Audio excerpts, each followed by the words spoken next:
There is a certain kind of person who moves through the world differently. They walk into a room and within seconds something shifts inside them. No one is arguing, no one is causing a scene, but their brain has already finished its scan. An avoided glance, a smile that is just slightly too wide, a sentence that sounds perfectly normal on the surface but carries a strange, hollow energy underneath it. Most people look at this and think it is a superpower, a remarkable gift. But the truth is far more complicated than that. This sharp, relentless awareness is actually a psychological trap. Because the brain of this person has no off switch. They cannot simply enjoy the moment and move on. They take it home, they pick it apart, they analyze every detail and replay it over and over again in their mind. They are the kind of person who can take one small silence and turn it into an entire universe of thought. And if you know someone like this, or if you are someone like this, you already understand that it is not easy, because being too aware is not simply about intelligence, it is about constantly seeing the hidden layers of meaning that everyone else walks right past without a second thought. It can feel like a gift, but it is also a quiet, relentless burden that slowly drains every last drop of emotional energy. Today, we are going to decode the psychology of people who are too aware and explore how they can stop being swallowed by their own minds. My name is Pop, and I study the hidden psychology behind the way people think, feel, and experience the world. If you want to understand yourself and the people around you on a deeper level, subscribe and hit the like button. Before we get into the signs, we need to understand where this awareness actually comes from. Why do some people become overly aware in the first place? Empirical psychology generally divides this into two main groups. For the first group, this sensitivity is simply inborn. Science calls them highly sensitive persons, or HSP. These are people who carry a trait known as sensory processing sensitivity, or SPS. Their nervous system, from the very moment they are born, functions like an ultrafine filter that automatically absorbs and processes everything more intensely than most people ever will. For them, the world always appears in extremely high resolution. Every detail, every texture, every shift in energy, they feel it all. But for the second group, over-awareness is not something they were born with. It is something they inherited, an inheritance of survival. Neuroscience calls this state hypervigilance. It often takes root inside an emotionally unstable environment, most commonly during childhood. Picture a child growing up in a home where the mood of the adults shifts like unpredictable weather. That child cannot afford to live with innocence. They have to become a radar station. They might have been the kind of child who memorized the exact sound of car tires rolling into the driveway just to know whether their father was coming home calm or dangerous. They learned to listen to the sound of a kitchen cabinet closing and measure exactly how angry their mother was. They knew precisely when it was safe to walk into the living room and when it was smarter to quietly disappear. Biologically, their amygdala, the brain's danger alarm keyings, was in a constant state of activation. It recorded one clear message: this environment is not safe. Keep scanning. Predict the danger before it arrives. No one sat them down and taught them this. Their nervous system built it automatically, a dense network of neurons wired entirely around the goal of surviving emotional chaos before it could reach them. And over time, that survival vigilance quietly transformed into awareness. That awareness grew so deep that it became part of their identity. When they grow into adults, they often look back and blame themselves. Why do I always overthink everything? Why can I not just relax? Something must be wrong with me. But no, they are not broken. They are simply carrying a form of intelligence that was built entirely by survival. The shield that once protected them has fused into their skin. So when that shield, that massive, exhausting awareness, moves into adult life, how does it actually show up? Sign 1. Living in constant analysis mode. This is the most visible sign and also the one that consumes the greatest amount of energy. For most people, a conversation is simply a conversation.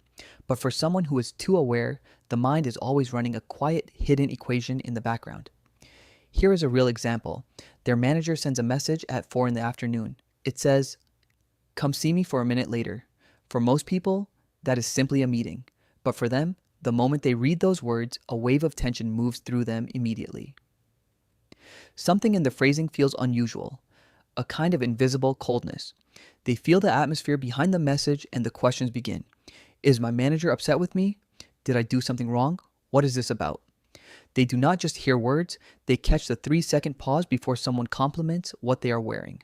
They notice a barely visible change in another person's breathing pattern. Part of this connects to the activity of the default mode network, or DMN. This is the brain system involved in reflection and self-referential thinking. In most people, the DMN becomes active mainly during rest or daydreaming, but in people who are too aware, this network tends to run far more actively, pulling the mind into a constant state of analysis and interpretation. One half of them is nodding, smiling, holding a cup of coffee, participating in the moment. The other half is quietly taking notes, comparing details, and running calculations. The result is that their mind almost never gets real rest. They can feel completely exhausted after a day spent sitting at a desk because their brain has just finished running a marathon that no one else could see.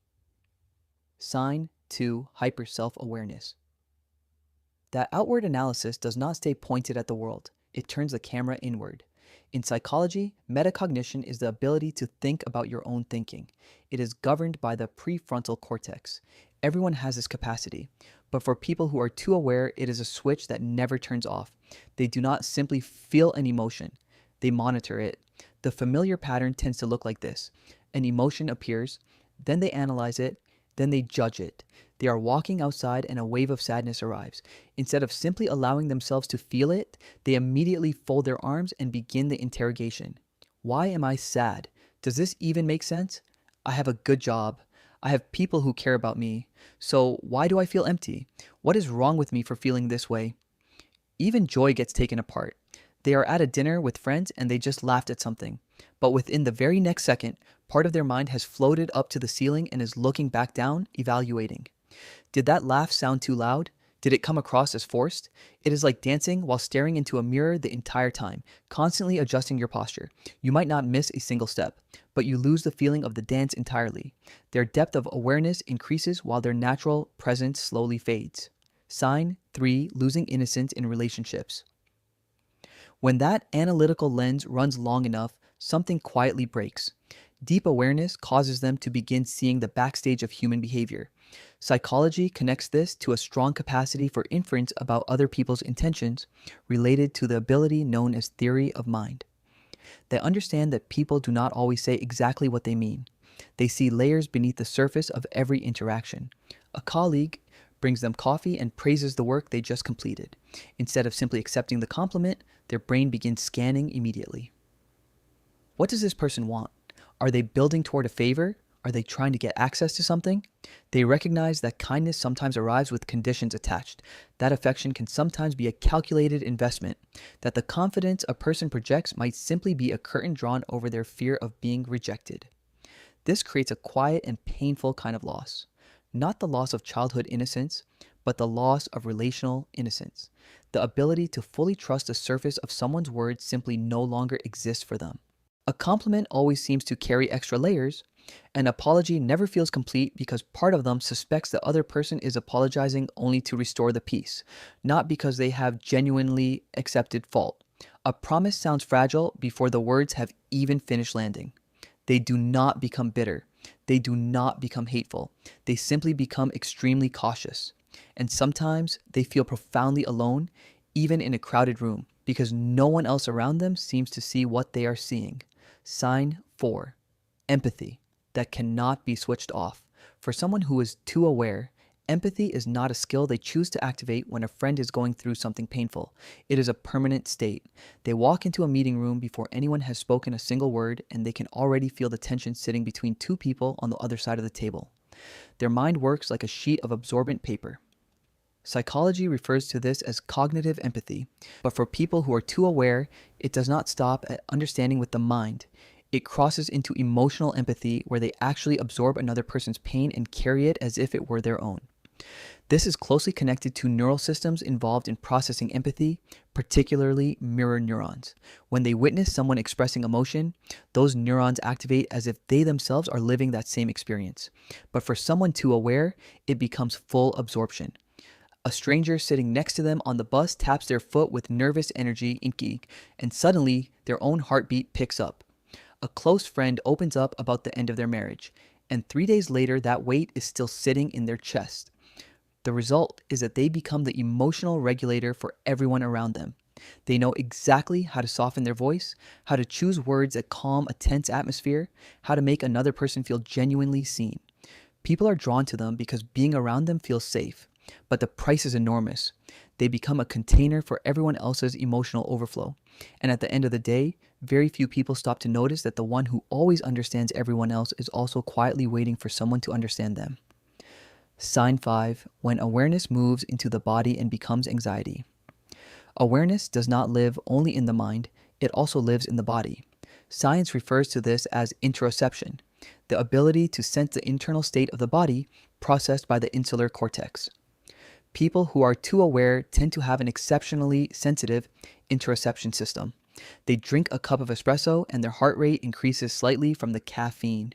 For most people, that simply feels like alertness.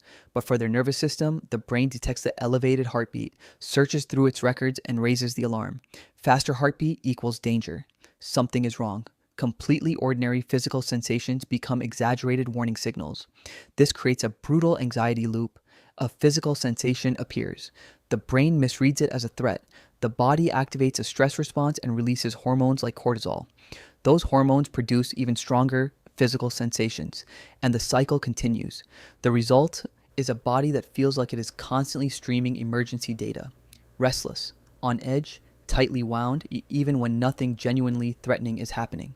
Sign 6. Using awareness as a strategy of control. When signals from the body and the emotions become overwhelming enough, the mind begins searching for one final form of relief. And that is when awareness quietly shifts from a lens of observation into a defense mechanism. This is not about controlling other people. It is a subtle internal strategy built entirely around one unspoken belief. If I can predict every possible outcome, I will not be blindsided by pain. For them, understanding becomes armor. They believe that if they can see the landing point of disappointment clearly enough in advance, they will not collapse when it finally arrives. So their mind begins running simulations, quietly, endlessly in the background. What if that person suddenly pulls away? What if everything they have worked so hard for disappears tomorrow? If the worst actually happens, how should they respond so they do not fall apart? This leads to a state called analysis paralysis. They become trapped inside a maze of assumptions, living simultaneously in 10 different possible versions of the future, Sokbu, while the present moment is still unfolding right in front of them. The most painful result of this strategy is the trade it creates. In trying to stay ahead of pain, they slowly step outside of their own life. Instead of moving through life with all of its uncertainty and beauty, they begin managing life like a high-risk project. Protection replaces presence, and they are left exhausted from guarding against ghosts that have not arrived yet. So, what can people who are too aware actually do? They cannot simply switch off their awareness. That would be like asking someone with perfect vision to try to see everything as blurry. The answer is not to become less aware. The answer is to stop carrying everything. In psychotherapy, what you share today might be exactly the comfort they did not know they needed. And if you want to keep exploring the deeper side of who you are, go and watch our previous video. The psychology of a child who grew up too fast. It connects deeply with everything we talked about today, and you might find answers there that you have been searching for a long time. Thank you so much for watching. My name is Pop. Subscribe so you never miss what we uncover next. I will see you in the next one.